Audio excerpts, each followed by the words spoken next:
वज़ीर दिफा ख्वाजा आसिफ ने कहा है कि पूरी दुनिया की नज़रें इस्लामाबाद पर मरकूज़ हैं। वज़ीर आज़म और फील्ड मार्शल ने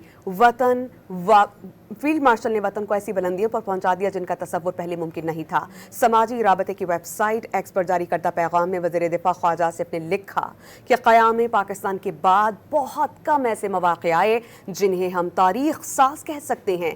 पहला मौका नवाज शरीफ की जानिब से एटमी धमाके थे। 1/4 सदी के बाद हमने अज़ली दुश्मन भारत को शिकस्त दी।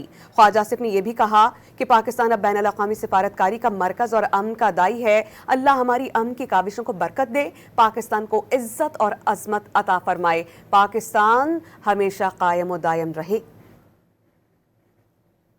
वज़ीर दिफा ख्वाजा आसिफ ने कहा है कि पूरी दुनिया की नज़रें इस्लामाबाद पर मरकूज़ हैं। वज़ीर आज़म और फील्ड मार्शल ने वतन को ऐसी बुलंदियों पर पहुंचा दिया जिनका तसव्वुर पहले मुमकिन नहीं था। समाजी राबते की वेबसाइट एक्स पर जारी करदा पैगाम में वज़ीर दिफा ख्वाजा आसिफ ने लिखा कि क़याम पाकिस्तान के बाद बहुत कम ऐसे मौक़े आए जिन्हें हम तारीख़ साज़ कह सकते हैं। पहला मौका नवाज शरीफ की जानिब से एटमी धमाके थे। 1/4 सदी के बाद हमने अज़ली दुश्मन भारत को शिकस्त दी।